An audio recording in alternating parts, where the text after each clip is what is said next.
friends, this is the Miss Wolfie from our half-acre homestead.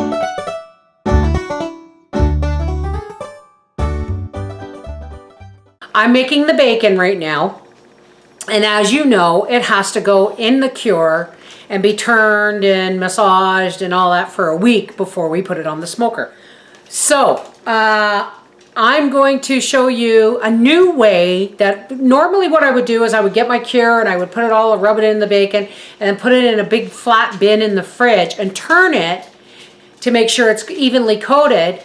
You would turn it every day. I've come up with a new idea. Maybe we'll make things a little bit faster. We're going to pack them in the cure and we're going to put them in vacuum seal bags. What we have here are pork bellies that have been nicely sliced into manageable size pieces. So for 10 pounds, now this is the same recipe I use every year, except this year I do add some, or the last few years I have added some pink salt. You're going to need a half a cup of coarse pickling salt or kosher salt, not iodized. You're going to need 3/4 of a cup of real maple syrup, half a cup of brown sugar, and 2 level teaspoons of DQ pink powder, prog powder. Now folks, do not mistake this for Morton's Tender Quick. If you want to use Morton's Tender Quick, you can make your own. Just go over and look up my Homestead Quick Cure, okay? Now you don't have to put the pink cure in here. I mean, the very first couple of bacons we did, I didn't. So, I mean, because we're not smoking it to make it shelf stable. We're only smoking it for flavor. So, here we go. And I should measure this so I can put it in bags evenly. And I got these beautiful bowls from, I believe her name was Julia, at the Michigan meetup. She brought me these beautiful bowls, and they have a rubber kind of bottom on them so they don't slip very easily. So that's perfect for me. Okay, so now what I'm going to do is I'm going to take my roll of bags, and I get mine at uline.com, and they're nowhere near as expensive as when you buy the brand name bags for your Seal a Meal or your Food Saver. Nowhere near as expensive, especially if you buy in bulk. The rolls get a little big though, so you have to start them off on the back of your machine here. So now I'm going to make, what do I have, 6 pieces here? So I'm going to make 3 bags big enough to hold 2 pieces of bacon each. So I'm just going to cut it off there. This does the job for me without me having to, you know, stir it and turn it every day. I can just put these in the fridge and, you know, let them do their thing for a week. If nothing else, just flip them over once a day. I'm going to take, I've mixed my cure all together here. You want to make sure it's really mixed when you do this. And I'm going to measure out a half a cup. And I'm going to pour part of it over my bacon on the inside.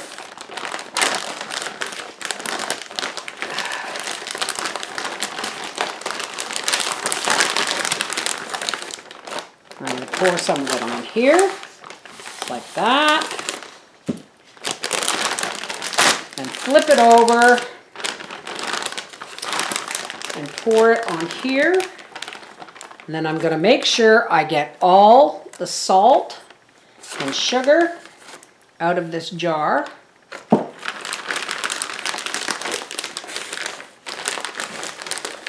Then I'm going to go wash my hands. What I'm going to do is I'm going to vacuum seal this in the cure.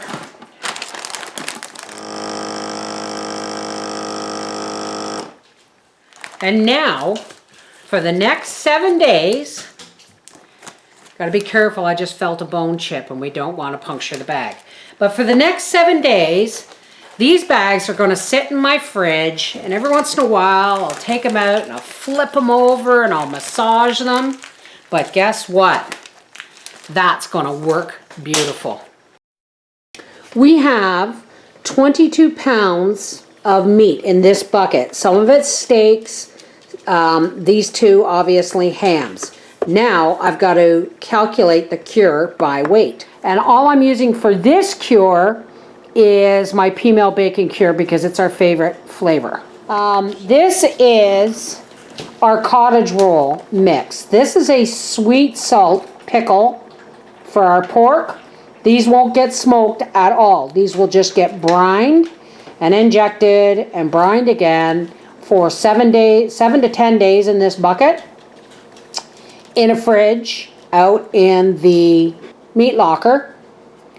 And we're going to be pouring 4.5 gallons of water in here. Now, I've measured everything, folks, ahead of time, and I've poured all my dry ingredients on there. But that is our pickled cottage roll. And once that's covered in water, we're going to put a lid on it, and it's going to go out in the meat locker for a week to 10 days.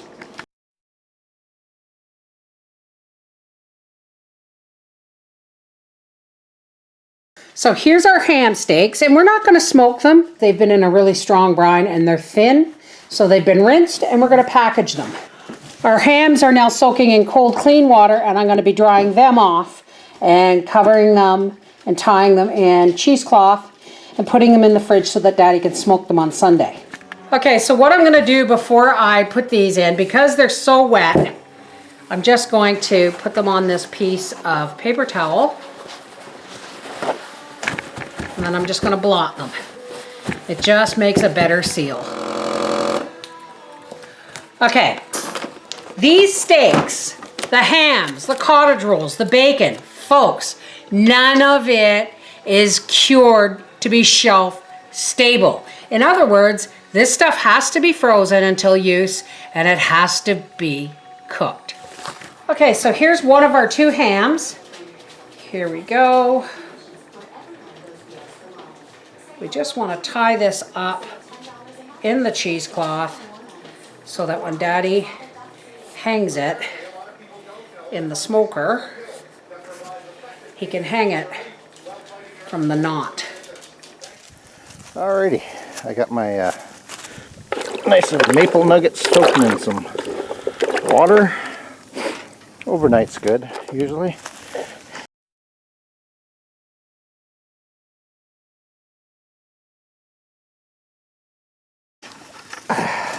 I got my nice little hardwood fire burning down below. I got some coals going. I'm going to put my maple chips on there so it'll make smoke and less heat. And there's our hams. 2 nice big lovely hams and all the bacon in the back. Alrighty, so it's not a whole lot of heat in here, but I'm going to dampen that down when I put my little nice little nuggets on here. Yeah, I'll pull my fire out this way, a little closer to me, a little more, and just let that smoke for probably about a good 6 hours or so. We don't smoke for days on end, so let's get a nice flavor. There it is.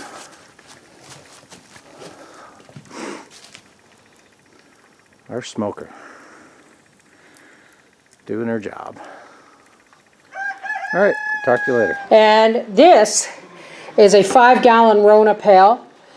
And this is all my ground pork fat and deer fat for making soap, which I'm going to make a nice big batch of soon. And there is this year's 2 hams and half of this year's bacon. This is the Mrs. Wolfie from our half-acre homestead saying the butchering is done. Hip hip hooray! Take care, God bless.